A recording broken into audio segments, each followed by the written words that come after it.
Magistrate साहब थे, यहाँ काला प्रशासन था, लगभग 5000 लोग उपस्थित थे। उनके सामने यहाँ पट्टाभिषेक हुआ, फिर मैं यहाँ का श्रीमंत बनाया गया। तो क्या कुछ बदलाव करेंगे यहाँ पर?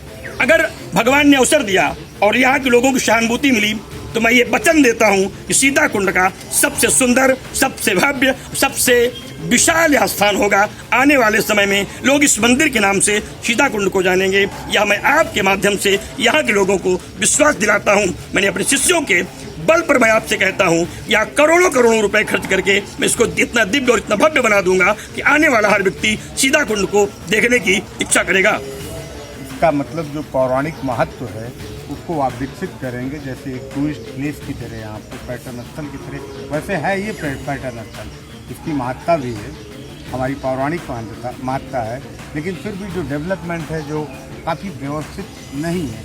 आप देख सकते हैं यहाँ पर जो भी मठ है, जो मंदिर है और जो संत हैं, वो कहीं न कहीं से सब हताहत हैं और उपेक्षित भी हैं। मेरा एक संकल्प है, संतों के साथ बैठक करके एक संत समिति का गठन करूंगा। यहाँ उनके निर्देश में इस पूरे क्षेत्र का विकास होगा, इसका सुंदरीकरण होगा और यहाँ योग जैसी शिक्षाओं के लिए एक विशाल योग भवन के निर्माण के लिए भी मैं माननीय सांसद मेनका गांधी जी से मांग करूंगा कि वहाँ एक विशाल योग भवन की स्थापना करा दें, जिससे यहाँ नशा करने वाले लोगों से मुक्त होकर के योग करने वाले लोग यहाँ वहाँ टहलते हुए दिखाई पड़े। कहने का मतलब जो योग ये नशा कर रहे हैं इनको भी आप योग कराएंगे? नहीं, नशा करने वालों को ही योग करने की आवश्यकता है, क्योंकि जो बिगड़े हुए हैं उन्हें ही बचाना है। जो अच्छे हैं वो तो अच्छे लोगों को बना ही देते हैं, बिगड़े लोगों को राष्ट्रवादी बनाना है, सीता जी का भक्त बनाना है, सीता कुंड की मर्यादाओं को उन्हें सिखाना है। इसके लिए मैं सांसद जी से भी अपेक्षा करूँ। अंतिम सवाल महाराज जी, आप बड़ा रुद्राक्ष पहने हुए हैं, इनका कितना वजन है और इसकी पीछे महत्व क्या है? देखिए, मैं जो रुद्राक्ष पहनता हूँ किसी दिखावे के लिए नहीं है। आप देखिए, शिव पुराण एक ऐसा दिव्य आध्यात्मिक ग्रंथ है, इसमें रुद्राक्ष को साक्षात शिव का स्वरूप माना गया है और इसमें आप देख सकते हैं 3 मुख्य रुद्राक्ष जो मेरे बाहुओं में है और ऐसे रुद्राक्ष हैं जो 9 मुख्य हैं। अलग अलग रुद्राक्षों की इसकी मान्यता है जो तमाम बड़ी बीमारियों को समाप्त करने के लिए, विजय को देने के लिए, सिद्धियों को देने के लिए, राष्ट्र रक्षा के लिए सारे रुद्राक्षों का प्रयोग करते हैं। लेकिन ये सारे रुद्राक्ष मुझे प्रसाद के रूप में प्राप्त है। जो हम रुद्राक्ष सर पे पहनते हैं, ये महाराज नेपाल नरेश महाराज वीरेंद्र विक्रम शाह जी का दिया हुआ है। जब वह हिंदू राष्ट्र था, जब मेरी 41 दिन की भू समाधि नेपाल में हुई थी, उस समय चंद्रमा और रुद्राक्ष भेंट करके उन्होंने सम्मानित किया था। तब से हम रुद्राक्ष पहनना प्रारंभ किए हुए हैं। मेरे जीवन की अंतिम इच्छा है कि मैं अपने जीवन के अंतिम समय तक, जब तक यह शरीर साथ देगी, तब तक रुद्राक्ष प्रारंभ करके रामलीला मैदान में 300 वर्ष पुराने भगवान महाकाल के मंदिर तक जाऊंगा, जहाँ परिक्रमा पूर्ण होगी। महाराज जी, कोई यहाँ पर अनुष्ठान करने में कोई प्रॉब्लम या कोई दिक्कत तो नहीं आ रही है? देखिए, परिक्रमा के और अनुष्ठान में व्यवधान तो अनादिकाल से आता रहा है। यहाँ भी तमाम अनुष्ठान के समय व्यवधान आए हुए हैं, लेकिन प्रशासन ने थोड़ी सी सख्ती बरतना शुरू किया है। जब हमारी माननीय सांसद जी के प्रतिनिधि ने उसमें हस्तक्षेप किया, सुरक्षाएं यहाँ तैयार की गई है। हमें लगता है कि मेनका गांधी जी के हस्तक्षेप के बाद अब यज्ञ की संपन्नता में कोई ऐसा व्यवधान नहीं होगा जिसकी चिंता हम लोगों को थी, क्योंकि सीता कुंड पर ऐसे तमाम अराजक तत्व यहाँ हावी हो गए थे जिनके द्वारा यज्ञ करना मुश्किल लग रहा था। क्योंकि नशाखोरी से लेकर के चोरी तक की एक बड़ी जमात यहाँ निवास करती है, जो सीरा चोरी करके संत महात्माओं से लेकर तमाम लोगों को परेशान करती रहती है। या इस धार्मिक स्थल के लिए किसी कलंक से कम नहीं है। सरकार को चाहिए कि इस पर बड़ी निगरानी रखें, क्योंकि पहली बार मैं यहाँ रुका हूँ। यहाँ की स्थिति देख करके मुझे लगता है सीता कुंड के अस्तित्व को समाप्त करने के लिए तमाम लोग अपनी राजनीतिक रोटियों की आड़ में इस परिधि को पवित्र करके, आश्रम की मर्यादाओं को समाप्त करके, संत महात्माओं की गरिमाओं को समाप्त करना चाहते हैं। ये कौन सारे लोग हैं जो ये मर्यादा को और इस धार्मिक स्थान को डिस्टर्ब करने की कोशिश कर रहे हैं? इसकी जानकारी समाज के लोगों को ज्यादा होगी, क्योंकि हमारी किन्हीं लोगों से मुलाकात नहीं हुई है। लेकिन ज्यादातर जो लोग पकड़े जाते हैं वह एक विशेष विचित्र लोगों से जुड़े हुए लोग होते हैं। क्योंकि उनका नाम लेकर के मैं उनके कद को बढ़ाना नहीं चाहूंगा, फिर भी वो निश्चित रूप से एक अपनी सोच की कीड़ाओं के साथ यहाँ आते हैं, नशा करते हैं, तमाम ऐसी नशाओं करके आते हैं जो यज्ञशाला में को अपवित्र करने की स्थिति के लिए पर्याप्त होती है। धमकियां दी जाती हैं, यज्ञ संपन्न नहीं होने दूंगा। आपको भी क्या धमकियां मिली हैं? मेरे सामने नहीं, सोमवार की घटना है, यहाँ हजारों लोग उपस्थित थे, उनके सामने प्रांगण से लोगों ने गाली गलौज किया, अपमान किया। उसके बाद जब सांसद प्रतिनिधि जी सक्रिय हुए, एसपी साहब के पास गए, तब सीओ साहब आए, तब कोतवाल साहब आए, नगर कोतवाल चौकी इंचार्ज आए, तब थोड़ी बहुत सुरक्षा की चर्चा शुरू हुई। तब तक यहाँ एक होमगार्ड भी सुरक्षा के लिए कभी नहीं आता था, जबकि पूरे कार्यक्रम की अनुमति जिलाधिकारी के द्वारा मिल चुकी थी, फिर भी यहाँ कोई सुरक्षा व्यवस्था नहीं थी। वैसे आपका विवाद से तो पुराना नाता रहा है, जहाँ कुछ विवाद होता है वहीं आप जाते हैं, तो ये यहाँ पर भी क्या पीछे पीछे देखिए आगे आगे आपके विवाद?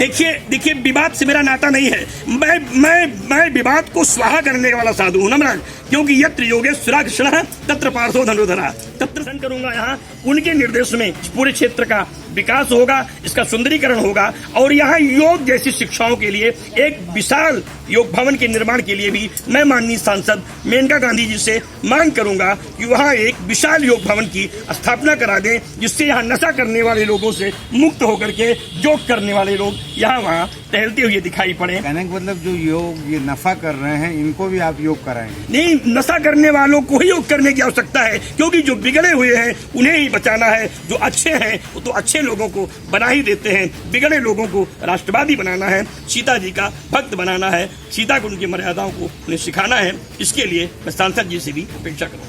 अंतिम सवाल महाराज जी, आप बड़ा रुद्राक्ष पहने हुए हैं, इनका कितना वजन है और इसके पीछे महत्व क्या है? देखिए, मैं जो रुद्राक्ष पहनता हूँ किसी दिखावे के लिए नहीं है। आप देखिए, शिव पुराण एक ऐसा दिव्य आध्यात्मिक ग्रंथ है, इसमें रुद्राक्ष को साक्षात शिव का स्वरूप माना गया है, और इसमें आप देख सकते हैं 3 मुख्य रुद्राक्ष जो मेरे बाहुओं में है, और ऐसे रुद्राक्ष हैं जो 9 मुख्य हैं। अलग अलग रुद्राक्षों की इसी मान्यता है, जो तमाम बड़ी बीमारियों को समाप्त करने के लिए, विजय को देने के लिए, सिद्धियों को देने के लिए, राष्ट्र रक्षा के लिए सारे रुद्राक्षों का प्रयोग करते हैं। लेकिन ये सारे रुद्राक्ष मुझे प्रसाद के रूप में प्राप्त है, जो हम रुद्राक्ष सर पे पहनते हैं। ये महाराज नेपाल नरेश महाराज वीरेंद्र विक्रम शाह जी का दिया हुआ है। जब वह हिंदू राष्ट्र था, जब मेरी 41 दिन की भू समाधि नेपाल में हुई थी, उस समय चंद्रमा और रुद्राक्ष भेंट करके उन्होंने सम्मानित किया था। तब से हम रुद्राक्ष पहनना प्रारंभ किए हुए हैं। मेरे जीवन की अंतिम इच्छा है कि मैं अपने जीवन के अंतिम समय तक, जब तक यह शरीर साथ देगी, तब तक रुद्राक्ष को धारण करके भगवान महाकाल को प्रसन्न करने के लिए अनुष्ठान करता रहूंगा। करीब कितना वजन होगा हमारा? 30 किलो से अधिक के वेट लोग मानते हो, जिनको एक दिन उठाने के लिए दे दिया जाता है, दूसरे दिन उठाने को तैयार नहीं होते हैं।